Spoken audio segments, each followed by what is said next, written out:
If your business has ever felt like it has been humming along one month and then the next month you are completely stalled out, I want you to hear something right from the very start of this episode. It is not that you're not smart enough. You just took your foot off the gas. Nothing has actually gone wrong. And that, my friend, is totally different because the gas pedal is right there for you. You can press it again. That's what we're going to talk about in today's episode. I'm going to walk you through how you maintain real momentum, and I'm going to help you identify the reasons why coaches lose momentum. And it is not surface level stuff, the actual patterns I see over and over. And then I'm going to give you one practice that you can do that will keep you steady, even on the days when things feel hard.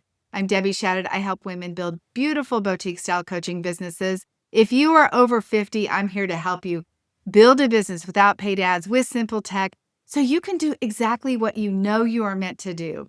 I have been self-employed since 2000. I have done millions of dollars in business without complicated funnels, and I have done this because I know how to maintain momentum. So I'm not talking in theory. I'm talking about what actually keeps businesses alive year after year. You guys ready to go? Let's get into it. The first reason that you lose momentum is the simplest one, and this might sting a little bit. You are not treating your business like it is a business. I want you to picture the boutique down the street and you are the owner. Look, you have regular business hours. You keep the doors open. If you have a shop like that, and I always use this example, you have to pay rent. You have to have clothes on the rack. You would be paying attention. And here's the deal. You would not stay home if you had a belly ache. If you had cramps, you would go to work anyway because it is a business that has regular operating hours. You might feel terrible all day long, but you would be there anyway because you're a person who owns a business. So many coaches treat their business like it is a hobby and they only show up when they feel inspired. And my friend, that is why it remains a hobby, right? A hobby is a business that never makes any money. So if you wonder why you feel wobbly, we're going to get into it. So you might be wondering why your business feels unsure, right? What is happening when things go down? It's up to you to maintain the momentum. Having a business means that you show up on time, you keep regular hours, you watch and assess what's happening. You pay attention to what clients are saying, how they are finding you, what marketing is working and what marketing isn't. You adjust constantly. That alone will change everything for you. But before we go one step further, I want to ask you something honestly. Are you running your business like a boutique down the street, or are you running it like something that you do, or are you running it like something you do when you are in the mood to do it? Which one is it for you? This is the question that you have to answer. So I want to go into my second reason why people lose momentum and why you might be losing momentum. And this one actually is the thing that drains you more than anything. You wake up on Monday mornings trying to figure out what is the next thing I should do this week to get a client. And I'm going to tell you right now, momentum will not be maintained when you are deciding on Monday morning what you are going to do to get clients. If you are scrolling, looking for inspiration, that is not a plan. That is a distraction. That is a distraction that costs you a bunch of time and gets you nowhere. You know what happens, and I've done it before, you scroll and then you do nothing, right? Planning ahead of time is what will set your business on the right path. We do quarterly planning, we do annual planning with our clients. We sit down and we build an entire marketing plan for the entire year. And it's so simple, it takes a couple of hours. When you know what your content categories, when you know how to talk about your offer, when you know what those pillars are, the core topics that your client is interested in, when you know where you're going to market, how often you're going to market, the momentum will get protected because you have a plan around it. Okay. It's like building a fence around your property. There's safety in that. When you know what to do, you can do it. Then there's the other part to this. Once you have a plan, guess what you have to do next? You have to do what the plan says. Managing your time is one of the reasons why a lot of people don't get things done. Even though you have time to do it, we all lose time doing things that are unnecessary. I like to tell our clients, we need to find the one thing that moves the needle every day, and that's the first thing you should do. What is the thing that actually creates Clients. What is that? That's the thing you should do first on the list every single day. We're all guilty of pushing things off that we don't want to do, like taxes. Sorry for those accountants out there. But if you don't love taxes and you're a creative person, you know what happens? We push it off, we push it off. But if you're in the US, the IRS gives us a deadline, so we have to do it. In your own business, you should be the one to give yourself a deadline. This is the problem. There's nobody overseeing what you're doing. So create deadlines on the important things and then keep your word to yourself. And I'll tell you what happens when you have a plan and you don't find the time to do the marketing consistently, to do the social media, to do the editing, to do the tech. You know, all those things, those are the things that you put off. Those are the things that are the most important things to do. So often you need to be on to yourself. We are all guilty. I'm right there with you of doing the things that are the dreamy, fun things. We love creating programs and plans and mapping things out, right? Thinking of the name of our next program, all the stuff that does not get you where you want to go today.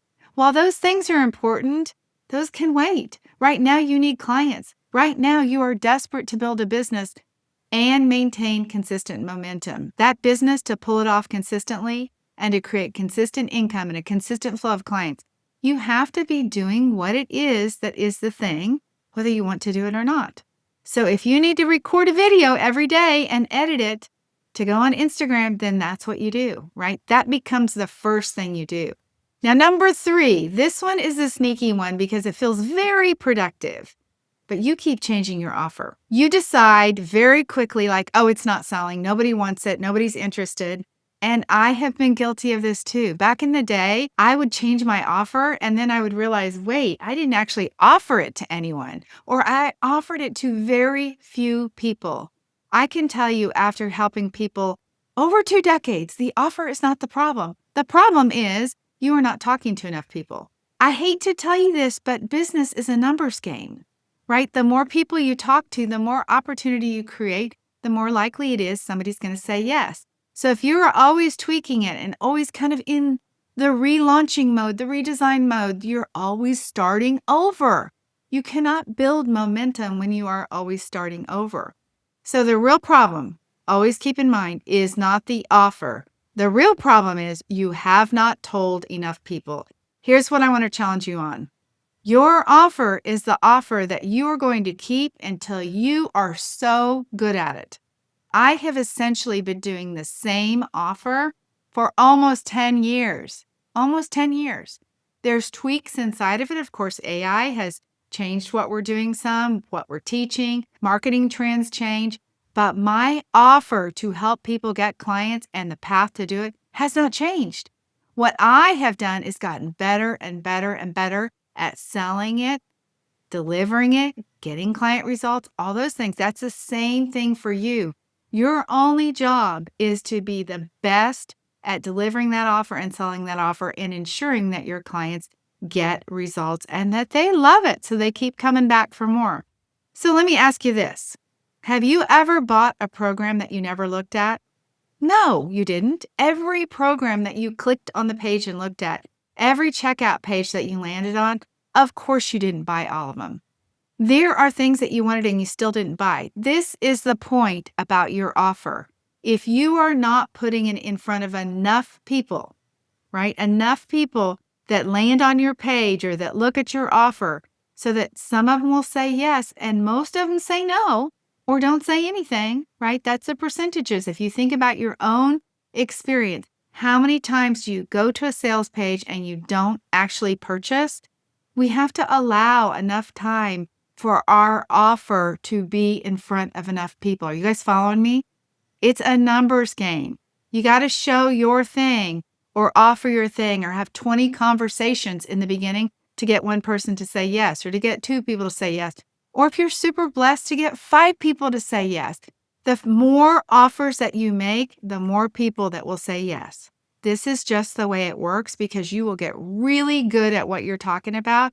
You'll have days and weeks where everybody says yes. But in the beginning, that is not the case.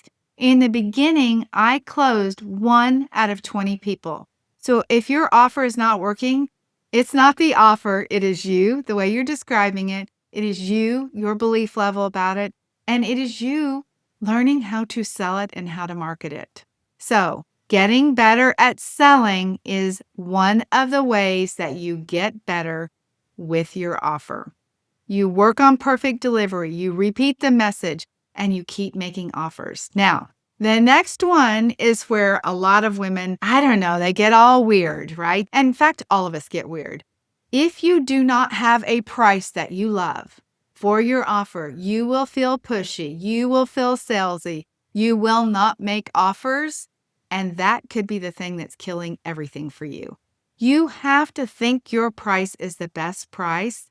You can't be in the middle of a conversation and be having an argument with yourself about like, oh, should I offer this price or that price? No, you pick a price, you own that price, you practice delivering that price along with your offer, and you don't second guess what you're doing, because the people who second guess what they're doing, they do not get the results that they want. If you are discounting on the call, you know what that says? Desperate. Yeah. When somebody is like, oh, I really want to work with you, I'll give it to you for half price. That says I'm desperate for a client. That's not the way that you sell your coaching. So here's the truth about pricing. The only thing that matters is whether you believe that the price is of good value. It is not about what anybody else thinks. It is about how you feel about what you're doing. Let me give you a real example that I know to be true. There is a coach out there who delivers really what we do, and I would say actually delivers less than what we do. She does not have the same level of commitment, and I'm not bragging on myself. I'm using this as an example. She does not have the same level of commitment. She doesn't do the work that we do for our clients and with our clients. She just doesn't give the same kind of coaching period. She charges $30,000 for her program.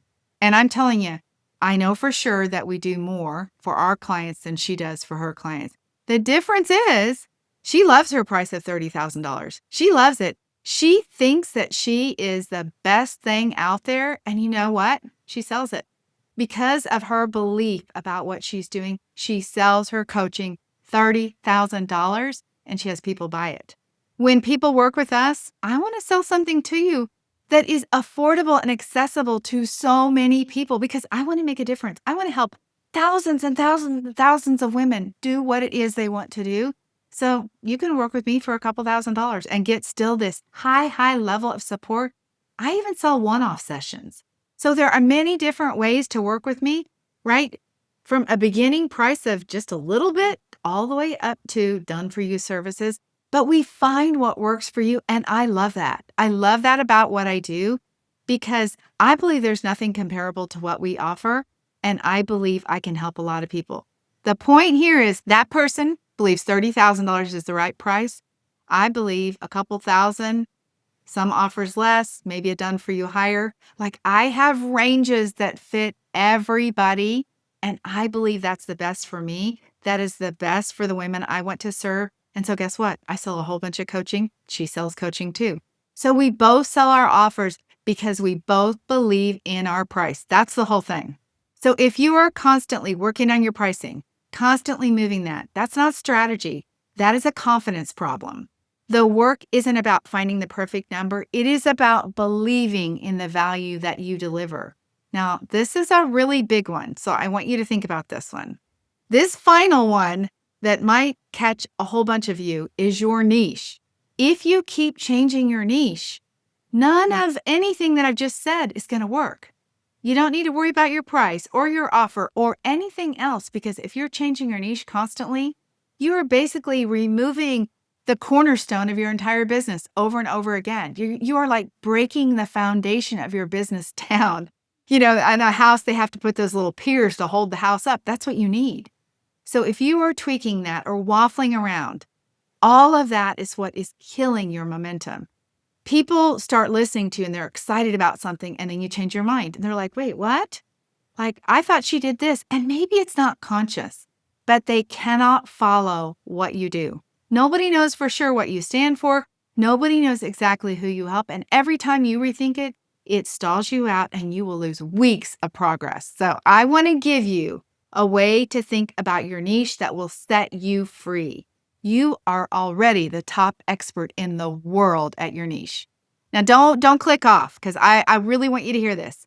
You are the only one who does what you do. Even if you went to a certification and everybody else does the exact same thing as you, your life experience, all the experiences you've had that you have lived through and come out the other side, everything that you've read, watched, learned, the careers that you've had, the relationships you've had, all of that impacts your thinking and the way that you coach somebody on the exact same topic as somebody else.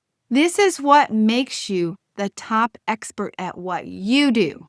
It makes you incomparable to anyone else because there is only one you. That is the most incredible news, and I really want you to hear that. You are in a niche of your own. Yes, again, other coaches can help people with the same pain point. They can help people with the same desired outcome, but you are the only one who can deliver coaching your way. You're the expert, so stop waffling around. So stop overthinking your niche. Stop changing your mind. Decide what it is, and that's it. Like, draw a line in the sand, that is it. I know what my niche is. Pick your person, make your promise, and stay there long enough, in fact, I say for a lifetime, that people really know what you stand for. Consistency is what builds your business name. Constant reinvention is what buries it. So let's line these things up. Treat your business like a business. Make a plan and protect your time. Stop changing your offer. Believe in your price and commit to your niche. Those 5 things are the key reasons why people lose momentum. But I have to tell you, over all those 5 things, there's one overarching piece that will really ruin your entire business, honestly. It's the one overarching theme that is keeping your business together. It is causing you to get off track on every one of those things. You guys ready for this? It is managing your mind. If you cannot manage your own mind, and what does that mean? What am I saying? It means you're thinking around your business. If you don't know how to navigate the ups and downs of business, and if you're not realistic about that, then you're never going to make it in business. I want to give you an example that some of you will completely understand because you've seen this diagram. Others of you, you're going to have to go with me. The stock market. I don't know how many years there's been a stock market, but a long time, okay? If you look at this diagram about the stock market, it starts and it goes up and down, up and down, up and down, sometimes a big dip, sometimes a big high. But eventually, over years, the line keeps going up, even though it's still up and down, still and up and down. Even though there is still those ups and downs, the line keeps going up. This is exactly like your business. This is why people who invest in the stock market and stay there long term, like over decades, they always win. This is why people can say, you can be in the stock market and be 10% ahead always, right? Yes, there's times when it's like, wow, I practically lost it all. Then before you know it, you recover. This is what happens in business. If you cannot manage your mind around that, you're not going to be able to make it over the long haul. You have to know what is really happening and stay anchored in what you want to do. So about half the days, your business is going to be like on the downside. About half the days, things are going to be on the upside. Some of the days, things are going to be just right in the middle. It's going to be like, oh, things are okay, right? Or things are so-so, right? That even feeling that you have. If you understand that, then when you are on the downside, it's not a big deal. That was the best gift that I gave myself over 2 decades ago. When I started my business, I understood there were going to be days and months and weeks and maybe even a year. I've been at this 26 years. So a year that was like, that year wasn't very fun when I looked back on it, but oh well. There's been so many years, I literally have done millions because I have not quit. So when you come up with a day that's not stellar, what will separate you from everybody else is learning how to manage your mind. This is not something that requires a bunch of coaching. It doesn't require you going to a therapist. What it does require is you deciding what your goal is, keeping focused on the goal, and anchoring in your why. I call that the why that makes you cry. Why are you even building a coaching business? Why are you doing this? Go to work for somebody else, right? You could, but you don't want to do that. You're here because you have a dream, you have a vision, you have a purpose, and you know that you are meant to do this, right? There's no 2 ways about it. This is what you're supposed to do. So you have to keep going no matter what. Those women, those are the ones that win, not because they're the most talented, because they are steady Eddie. They keep going. So if there's one thing I want you to take from this whole episode is this: momentum isn't something that happens to you. It is something that you create and you protect. You create and protect that momentum by having that plan, by running your business like it's a business, and by showing up to work and doing the work that you need to do instead of avoiding it. This is exactly why I want to give you something to help you with your mindset. And then, as I mentioned, mindset is everything. I want to give you something that will help you stay on track with your mindset. Now, we could spend all day, every day, journaling and thinking through our thinking, all that. And I love all that coaching stuff. But I had to find a way for myself to be able to maintain the momentum, to work on my mindset every single day, and to make it quick. I didn't have time to sit around and write about my thoughts or look at my thinking or all the things, the morning routine. I don't have time for that. So I created something called the Take 5 Method. It is a daily mindset practice specifically built for women in business, just like you, coaches, to keep yourself on track. I'm going to leave the link below. I created this so that you can start in the morning 5 questions in 5 minutes. You open up your phone, you answer the 5 questions that are there from the Take 5 morning questions. 5 questions, 5 minutes. You set a timer. That's it. You will get to where you will answer these very quickly. This will set the intention for the day. It will remind you of what you are doing. You're going to anchor in what you need to be thinking. You're going to make today the day that you intend it to be. You are choosing how you want to show up. And that is as the future successful coach, the woman who has already built an incredible business. At night, you go for round 2. You close out the day strong by looking at what went well. You give yourself gratitude for what you have done, right? You acknowledge that you are doing something that other women only talk about doing. And I want you to hear me on that. You're building a business and other people aren't. So congratulations on that. But at night, you do 5 minutes, 5 questions. That's it. I can tell you, grab this in the comments. Do this for the next 6 months. Commit to it. It's 5 minutes in the morning, 5 minutes at night. Make a reminder on your phone so an alarm goes off and reminds you to do this. 6 months, your business will not look the same and you will not be the same. DebbieShadid.com/take, and then it's the number 5, not spelled out, but the number 5. DebbieShadid.com/take 5, the number 5. So next time you are feeling like your momentum is slipping, don't reinvent anything. Don't change what is happening in your business. Don't drop your price. Don't change your offer. Don't start in a whole new niche. Just come back to the basics. Show up like you have a business. Make your plan, work your plan, keep your offer, believe in your value, stay in your own lane, and manage your mind. The world needs what you have to offer. So get yourself back to work, and I will see you next time. Make sure you subscribe so you do not miss the next episode. I'll see you then. Have a beautiful week. Bye-bye.